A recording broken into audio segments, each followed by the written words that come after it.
Hello everyone, in this video I'm going to start with chapter 2, that is forms of business organization.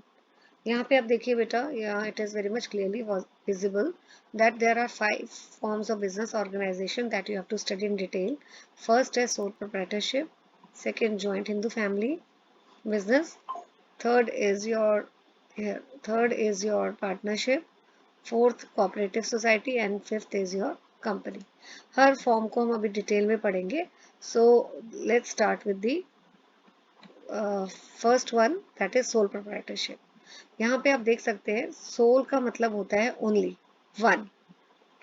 Proprietor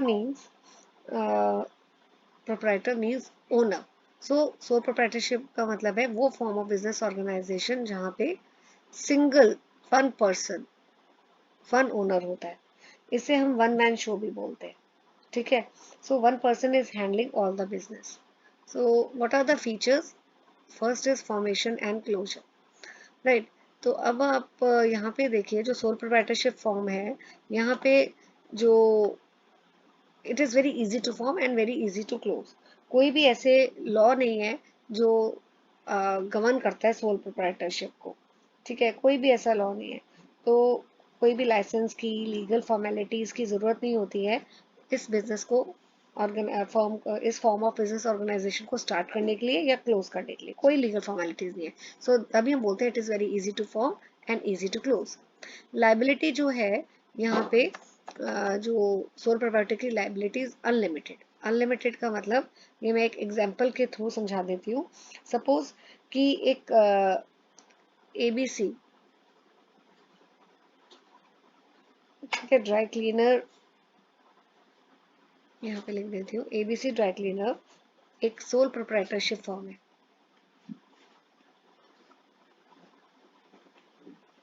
ठीक है. अब dissolution के time, dissolution का मतलब है हम ये फर्म क्लोज करने लगे, तो उस समय जो फर्म की जो लाइबिलिटीज थी वो थी 8 लाख रुपीज, और फर्म के जो एसेट्स थे वो थे 7 लाख. तो 1 लाख रुपए तो अब कम है, 1 लाख की शॉर्टेज है. ये 1 लाख की जो लाइबिलिटीज है अब कौन फुलफिल करेगा? इस केस में जो सोल प्रोप्राइटर है उसके पर्सनल एसेट्स भी, ठीक है, यूज हो जाएंगे इस लाइबिलिटीज को पूरा करने के लिए. सो 1 लाख जो उसके पर्सनल एसेट्स होंगे, that will be used to repay the firm's डेप्ट. तो फर्म के जितने भी ये 8 लाख लाइबिलिटी है, उसमें से 7 लाख तो फर्म के एसेट्स को सेल करके हम दे सकते हैं, लाइबिलिटीज को पे ऑफ कर सकते हैं. जो रिमेनिंग 1 लाख है जो फर्म के पास नहीं है, वो हम सोल प्रोप्राइटर के कुछ पर्सनल एसेट्स होंगे उसको उससे हम सेल ऑफ करके जो लाइबिलिटी है ये 1 लाख वाली रिमेनिंग, वो हम फुलफिल या पे कर सकते हैं. तो इसलिए बोला जाता है जो सोल प्रोप्राइटर्स की जो लाइबिलिटी है वो अनलिमिटेड है. Unlimited means his personal assets are also utilised. ठीक है. Now sole risk bearer and sole profit recipient. Okay, तो ये मैं थोड़ा सा पॉइंट रह गया, हाईलाइट कर देती हूँ. ये देखिए, सोल प्रोप्राइटर है वो सारा रिस्क जो है वो सोल प्रोप्राइटर का ही है बिजनेस में. और कोई जो जितना प्रॉफिट भी होता है वो किसका होता है? वो भी सोल प्रोप्राइटर का होता है. तो रिस्क जो है फेलियर ऑफ द बिजनेस वो भी सोल प्रोप्राइटर बियर करता है. And even all the profits, if they are there, it goes to whom? It goes, profit also goes to sole proprietor. ठीक है. Now control. कंट्रोल किसके हाथ में रहता है? ऑब्वियसली, क्योंकि single handedly he is managing. So sole proprietor is the person who has a right to run the business and he makes all the decision himself. Right. he does not need to consult anyone. जितनी भी decisions है वो खुद ही लेता है. No separate entity. अब in the eyes of law there is no distinction between the sole proprietor and business. इसका मतलब है कि सोल प्रोप्राइटर और फर्म, इनको एक ही माना जाता है. ठीक है. लॉ की नजर में इन दोनों को, सोल प्रोप्राइटर को और बिजनेस को एक ही माना जाता है. So they are considered one and the same. So sole proprietor is held liable for all the activities of the business. जितनी भी कोई भी जो बिजनेस से रिलेटेड है, अगर उसमें कोई भी डिसीजन है वो सोल प्रोप्राइटर लेता है. एंड कोई भी जो लाइबिलिटीज है वो भी सारी जो है सोल प्रोप्राइटर की ही है. तो कोई डिस्टिंक्शन नहीं है between the firm, between the sole proprietor firm and the sole proprietor. Okay, merits. अब देखिए यहाँ पे sole single handed one man show है, तो इसलिए सारी डिसीजन मेकिंग कौन लेता है? सोल प्रोप्राइटर लेता है. इसलिए डिसीजन मेकिंग बहुत जल्दी क्विकली हो जाती है, क्योंकि किसी के अप्रूवल की जरूरत नहीं होती. Confidentiality of information, the decision making authority किसके पास है? सोल प्रोप्राइटर के पास. वही सारी इंफॉर्मेशन जो है, सारे डिसीजन खुद ही लेता है, तो इसलिए सीक्रेसी मेंटेन हो सकती है, इंफॉर्मेशन लीक नहीं होती है.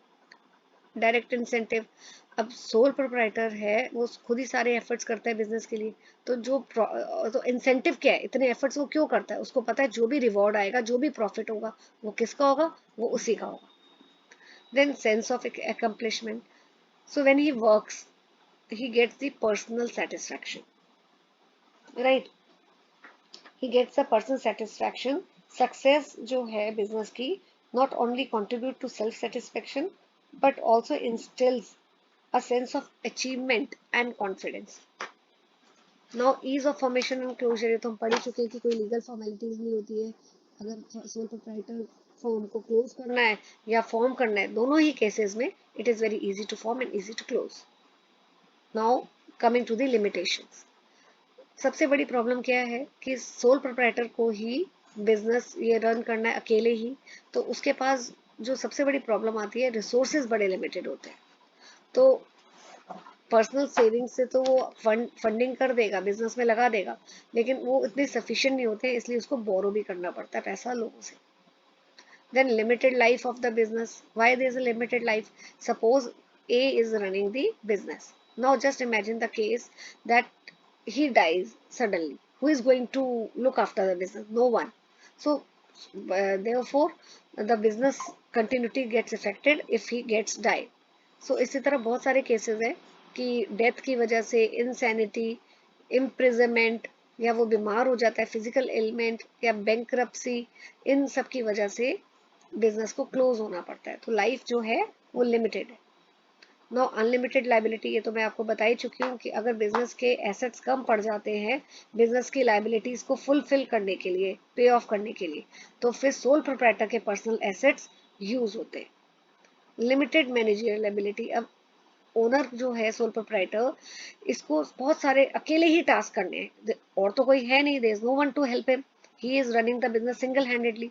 तो उसको बहुत सारे टास्क जैसे परचेजिंग, सेलिंग, फाइनेंसिंग सब अकेले करने पड़ते हैं. ठीक है. And so the ability, there is limited managerial ability. इसका मतलब क्या है कि it is rare to find an individual who excel in all this area. अब जरूरी तो नहीं है, सपोज ए जो है वो सोल प्रोप्राइटर है, वो बहुत अच्छा काम करता है, परचेजिंग बहुत अच्छी करता है, सेलिंग भी बहुत अच्छी करता है, but as far as financing is concern he may not be so efficient. तो जरूरी नहीं है कि एक जो पर्सन है वो एक्सीलेंट परफॉर्म करे हर एरिया में. सो दैट इज वाई हम बोलते हैं कि there is a limited managerial ability. So sole proprietorship we are done with in this video. In the second video I'll be starting with the next type, that is joint Hindu family business. ये वाला बेटा, this I will be doing. So please hit the like button, share the content with your friends. maximum जितना आप share करेंगे उतना ही मुझे motivation मिलेगा ऐसे कंटेंट को लेकर आने का, ताकि आपके लिए लर्निंग इजी हो जाए. And subscribe to my channel. Thank you for watching.